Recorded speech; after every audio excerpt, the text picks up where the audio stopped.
Good morning, good afternoon, good evening, folks. Michael Zuber back with Jonathan Twomley for episode number 3. How you doing, sir?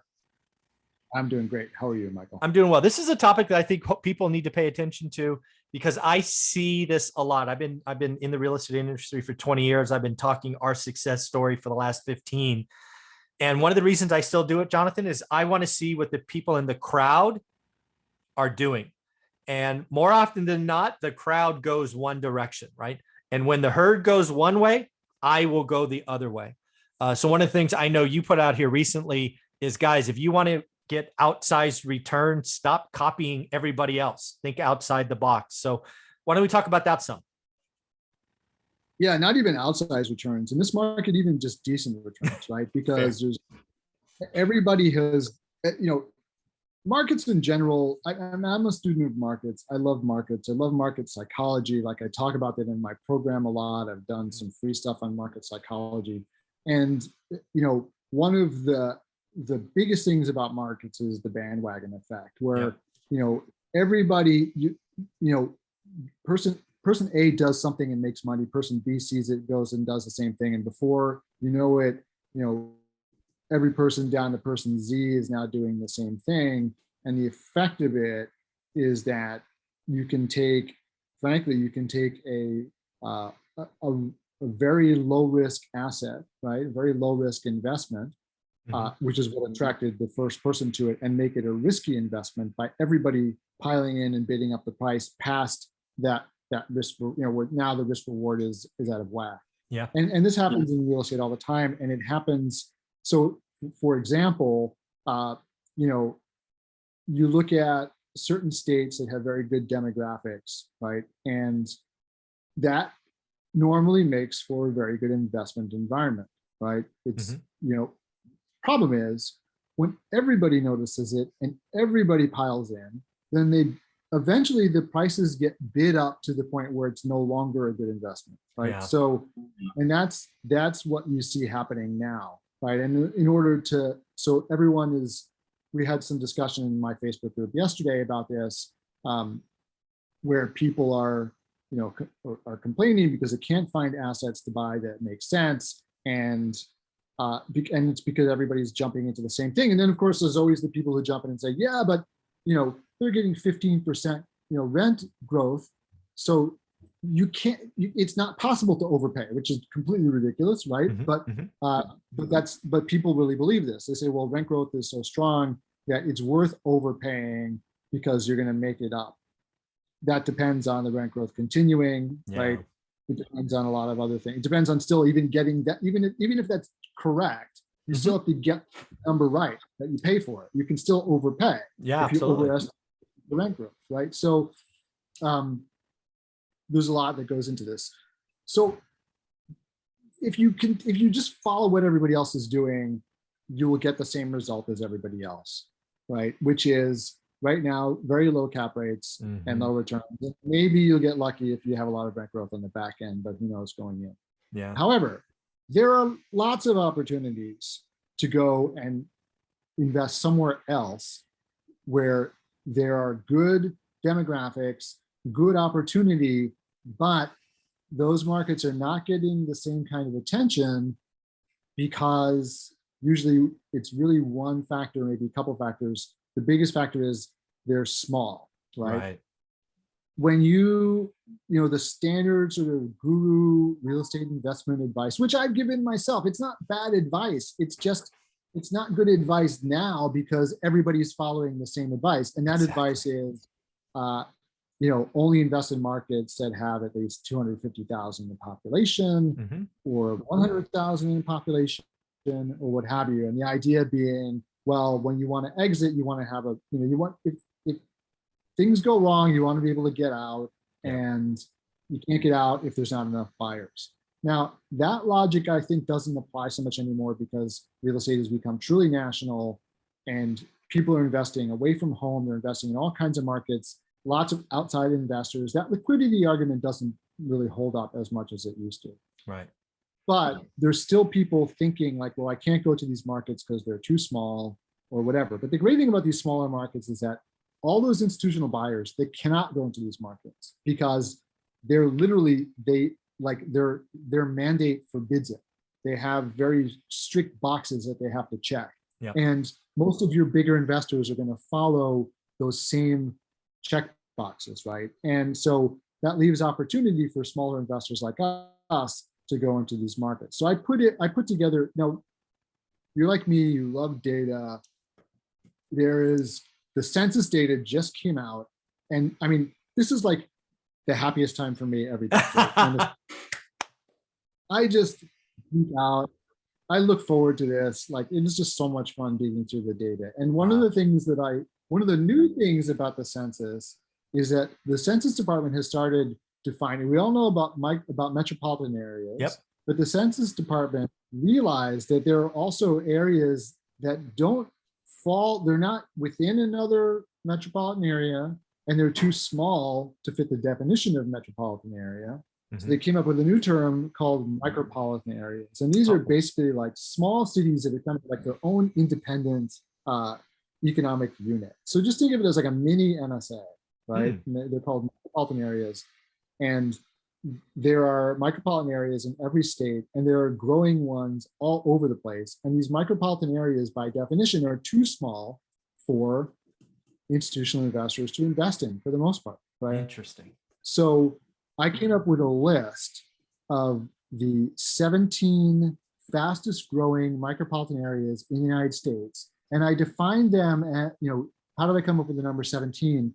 There are 17 of them that grew faster than the country as a whole over the last decade, right? Wow. So the country, I don't know if people realize this, growth in the United States is slowing down as the population ages. Also, immigration has been off for various reasons. That's harming population growth. So growth is slowing. It was about 7.5% over the previous decade, which is the slowest since the Great Depression. But there were 17 of these markets, these micropolitan areas, that were growing faster than the population as a whole. And the range, actually, I did one better.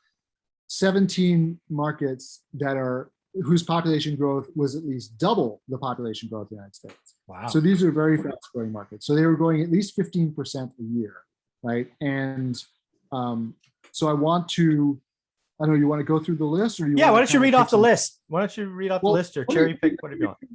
I'm going to make you guess, because I don't think either you saw the email, maybe you don't remember. I do not remember it. Can you give me one example so I can right size my cities in my head? So I didn't, unfortunately, I don't have the population of these cities. It's okay. But I have the growth rates here. So just guess by state. Where was the fastest growing micropolitan area? Which state is it in the entire country? I'm going to go California. Okay, and what was the growth rate, you think? 27%.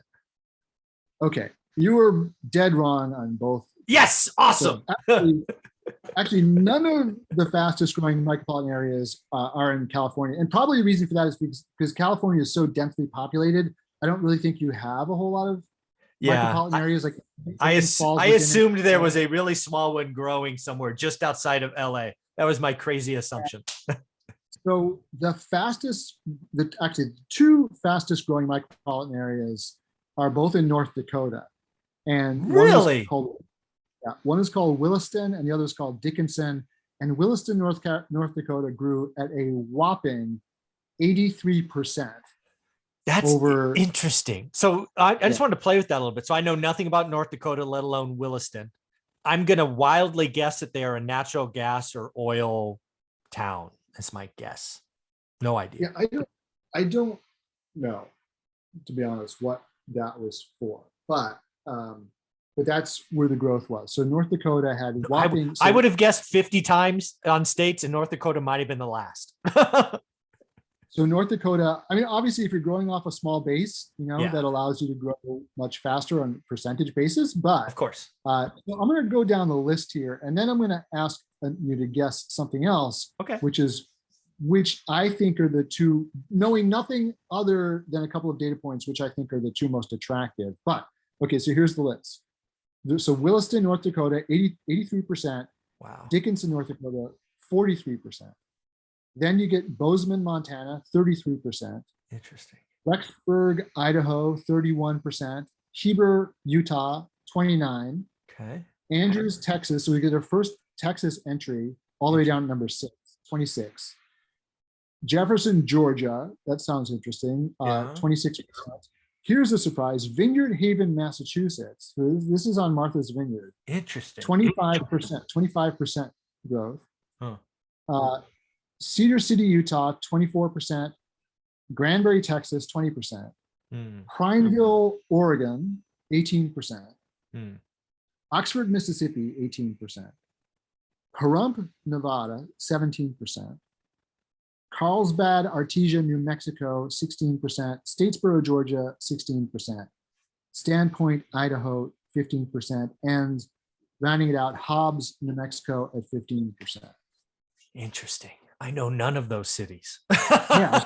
Well, there you go. Right now, these are places where, given now, they always say, past results don't guarantee future results, but these are trends, right? Of course. You still want to dig in and make sure that, like, say for instance, it's not like an oil boom town, because those things can go really fast. Right. But other than that, there's some reason why people are moving here, and that reason probably still exists right now. Exactly. Okay? So probably. Yes. So these are, and maybe the growth rates are not going to be this spectacular, but they're probably pretty solid. Yeah. And whenever you've got solid growth, that's a good place to own rental property, right? Yeah. So now of this list, and you probably don't remember, but I'm going to go with here that. Yeah, I'm going to go with Georgia or Idaho would be the two areas I might scratch a little bit more.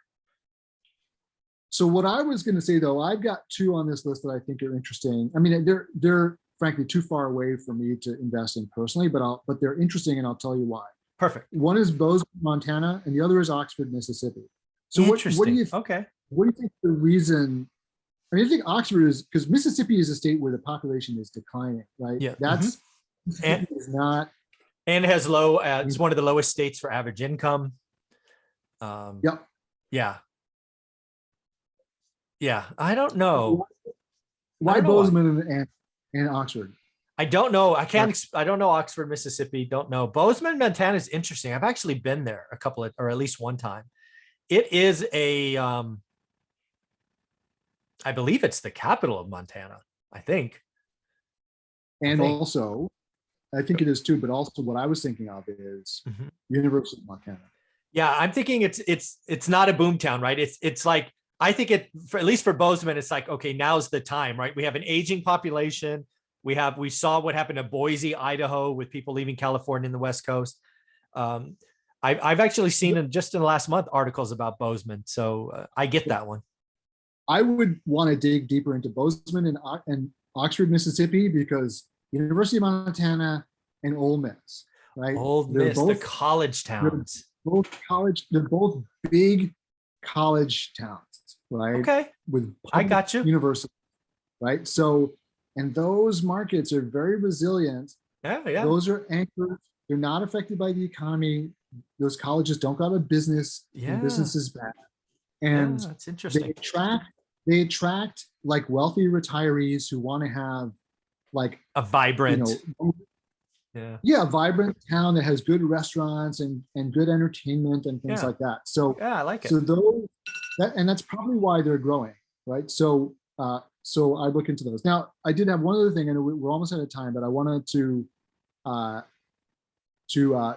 turn the clock the other way, turn the attention the other way, because there are also, and this is where you got to kind of, this was my long list, right? I'm not going to go into this whole list. Maybe I can give this to you and you can post it, but I will. There are, when you are looking at markets for growth, you got to really dig into the data, because there are some very high growth states that have some markets that are just sucking wind and people are leaving.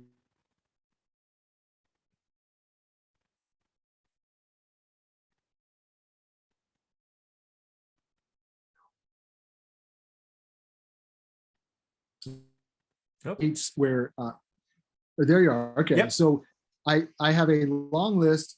If you're on my email list, you got it, of markets in MSAs and micropolitan areas where people are fleeing, even though the state has really strong growth. Okay. And basically every now this list is very long, but I'll just tell you sort of like what some highlights, right? Okay. If we just look through here, Texas, which grew 16%, right, has about 25 markets with negative population growth. Wow. All the way to Plainview, Texas, which lost 10% of its population, right? So Florida has 4 markets that lost population, right? South Carolina, 5 markets that lost population. Georgia, 1, 2, 3, 4, 9 or 10 markets that lost population. North Carolina, about 15 markets that lost population, right? So you just go through the list. You really got to dig into the data. Don't assume that just because it's a high growth state that you're in a high growth market. So that would be the flip side. Look for those small markets that are off the radar, that are growing, and they're all over the country. There's some even in like the Northeast, right, where the people always put on. But by the same token, watch out for those shrinking markets in high growth states. Very cool, Jonathan. Well, do me a favor, send me that link. I will get it posted here on the YouTube channel, probably even throw it in my free course just so people know that there's a place they can go get it. And lastly, how can they follow you? Because I know we both got to go. We got to go, but come join my free Facebook group, Multifamily Investment Community, where we talk about multifamily all the time. You get posts like this, and just search for it on Facebook. Please join on a computer because there are a couple of questions that you need to answer. That Facebook, in its infinite wisdom, only shows people on computers, but you can always play on your phone after that. So first time around, please come on the computer and join. It's a great group. We've got about 11, almost 12,000 people, and it's amazing. It's a discussion. Very cool, Jonathan. Thank you for your time this week. Enjoy. We will talk next week. Take care. Absolutely. Bye. See you soon. Bye-bye.